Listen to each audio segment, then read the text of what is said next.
Hello guys, welcome to my channel Ashu the cafe racer. तो I hope आप सब बहुत बढ़िया होंगे और अच्छा कर रहे होंगे अपनी लाइफ में। मैं अपने दूसरे फ़ोन पे अपना ही चैनल देख रहा था, ठीक है, स्क्रॉल करके कि मेरे को 11 दिन हो गए वीडियो डाले हुए। और इस बीच में काफ़ी बिजी था कुछ चीज़ों को लेके, तो मैंने वीडियो नहीं डाली है और मैं थोड़ा सा लेट हूँ, क्योंकि आपको जैसे पता है कि जीएसटी में चेंजेस हुए हैं, ठीक है।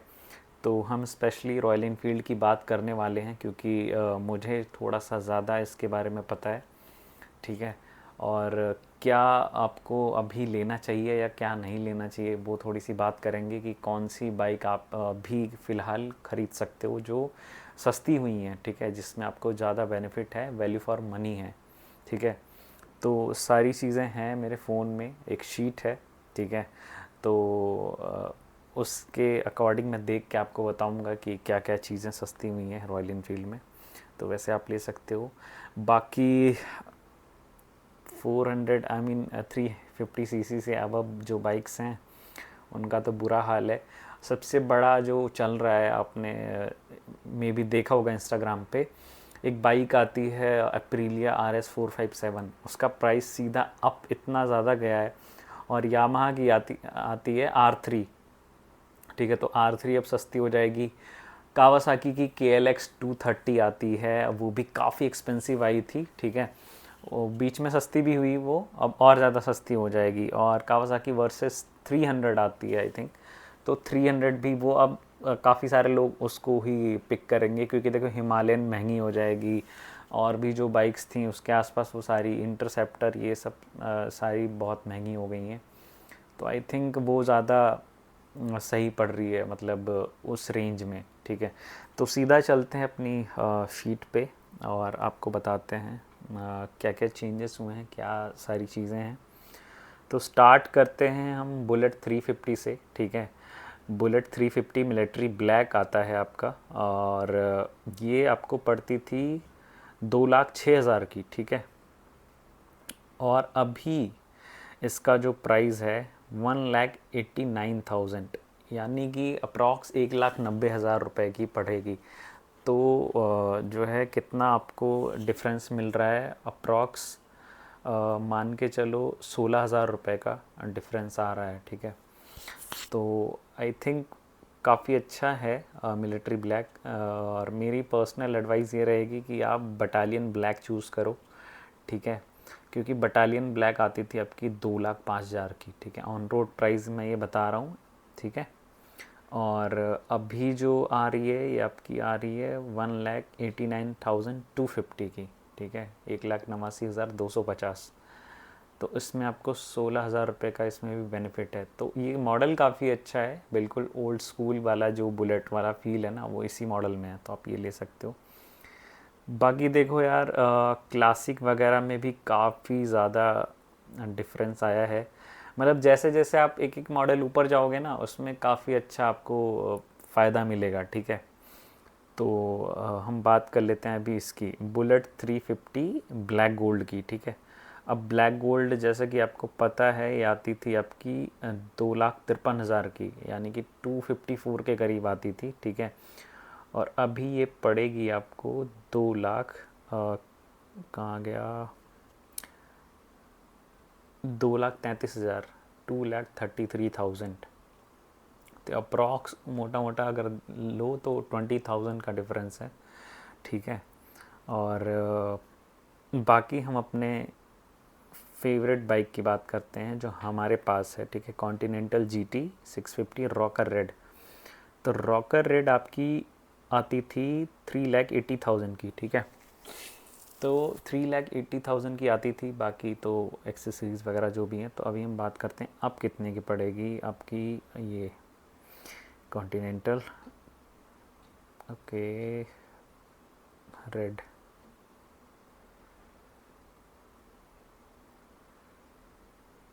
4,06,000, यानी कि यार काफ़ी डिफरेंस है भाई।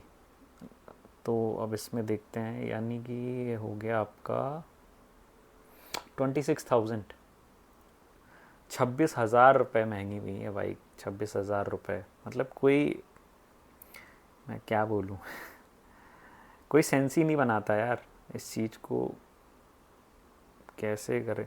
सुपर मिटियोर की बात करते हैं। सुपर मिटियोर 650 सेलेस्टियल रेड जो टॉप ऑफ द लाइन आता था, ठीक है, ये आपका पड़ता था अराउंड 4,65,000 का, ठीक है। अब कितने का पड़ता है ये देखते हैं, 4,98,000, 32,000। ये गाड़ी महंगी भी है।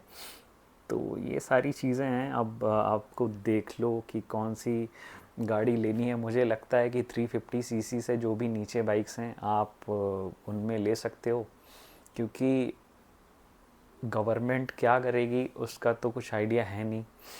इवन सिद्धार्थ लाल जी ने भी अपना ट्विटर, इंस्टाग्राम, सारे सोशल मीडिया पे उन्होंने पोस्ट किया था इसको लेके, कि अपील की थी गवर्नमेंट से कि थोड़े से चेंजेस करिए, क्योंकि ऐसा नहीं है कि सिर्फ इंडियन मार्केट अफेक्ट होती है इससे।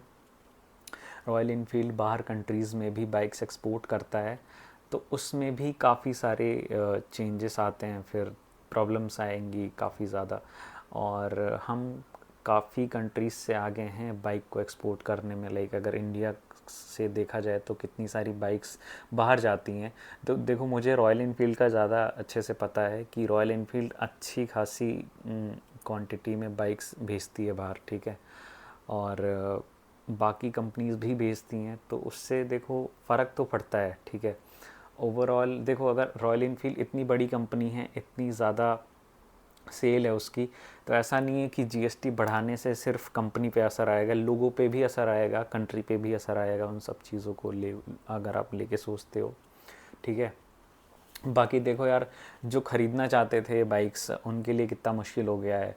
मतलब 30-40,000 ये कहने की बात होती है। काफ़ी सारे लोग कहते हैं कि अगर वो 4 लाख रुपए लगा रहा है तो 30,000 और लगा लेगा।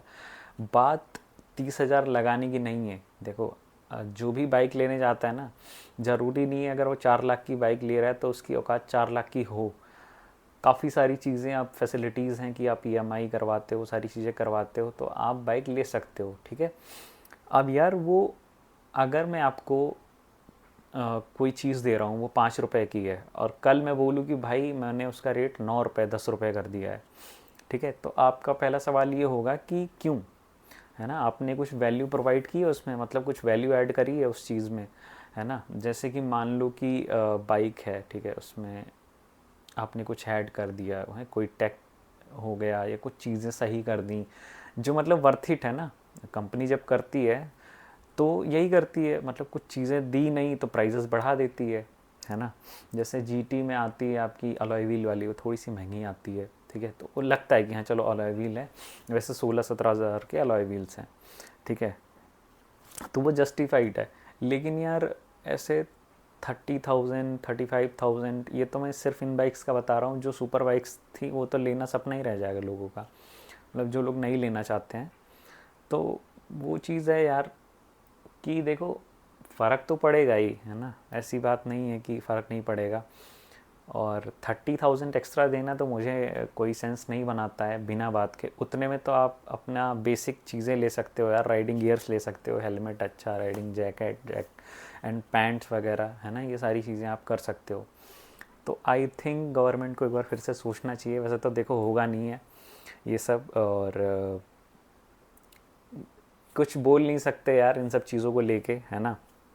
बाकी मुझे बहुत अच्छा नहीं लगा ये सब सुन के, क्योंकि देखो ना, हमारे पास ऑलरेडी बाइक्स हैं तो हमको तो कोई दिक्कत है नहीं। हम भी बाइक लेने का सोच रहे थे अलग, तो चलो ठीक है, एक तो है ही हमारे पास ढंग की। लेकिन जो लेना चाहते थे, जिनका सपना था, उनका क्या, है ना। बात ये है कि यार किसी ऐसी चीज़ के लिए कोई मेहनत करता है जब, जो थोड़े से मीनिंगफुल हो, कोई वैल्यू ऐड करे या कुछ भी चीज़ हो, तब तो खुद को भी अच्छा लगता है कि आपने कुछ अचीव किया है।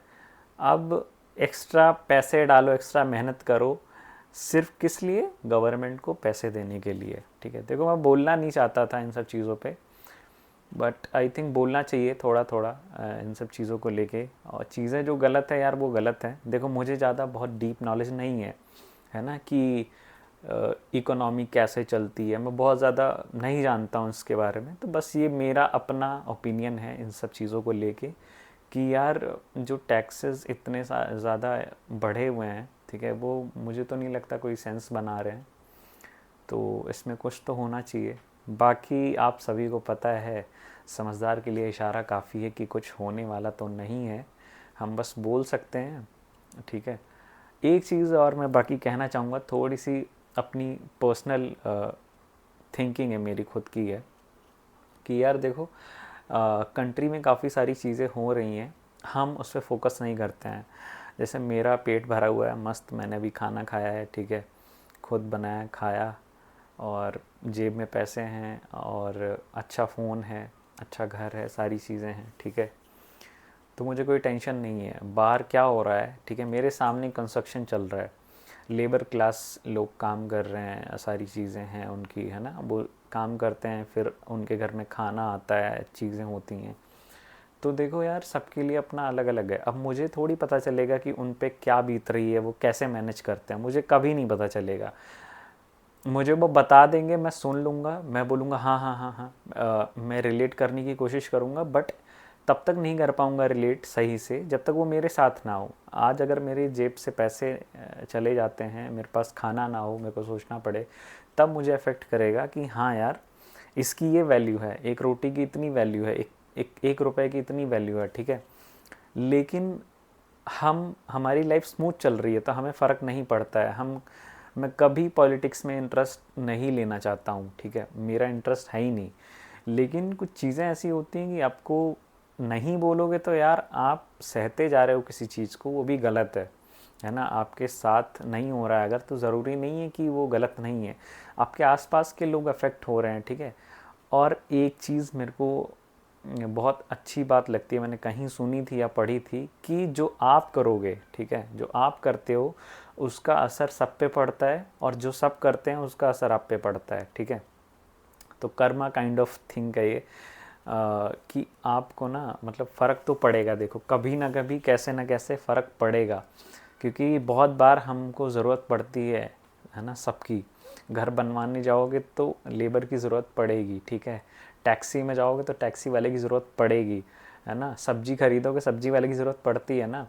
ऐसे ही यार लाइफ जुड़ी हुई है। आजकल चीज़ें इतनी टेक्नोलॉजी भरी हो गई हैं कि हम सोचते नहीं हैं, है ना, किसी और के बारे में क्या है, उनकी लाइफ कैसे अफेक्ट हो रही है। तो देखो यार, उतना मत सोचो, लेकिन अपने लिए भी तो सोच लो।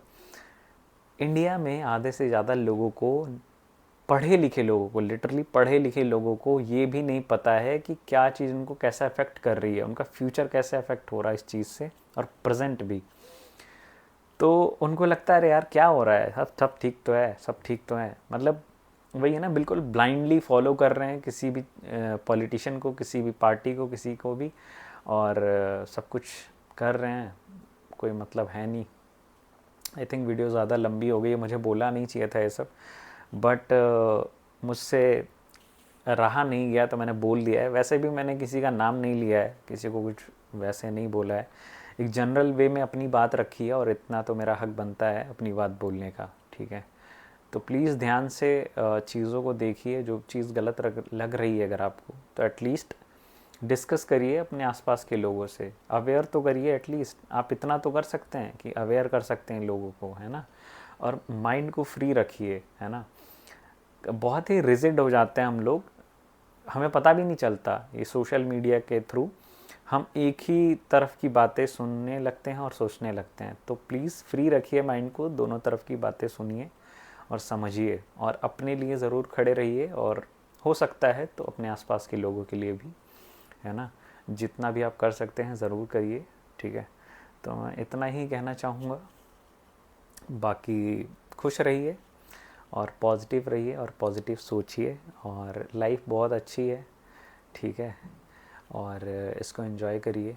थैंक यू सो मच इतना लंबा वीडियो देखने के लिए। आई होप आप सभी लोग अच्छा करेंगे अपनी लाइफ में और खुश रहेंगे। Thank you so much.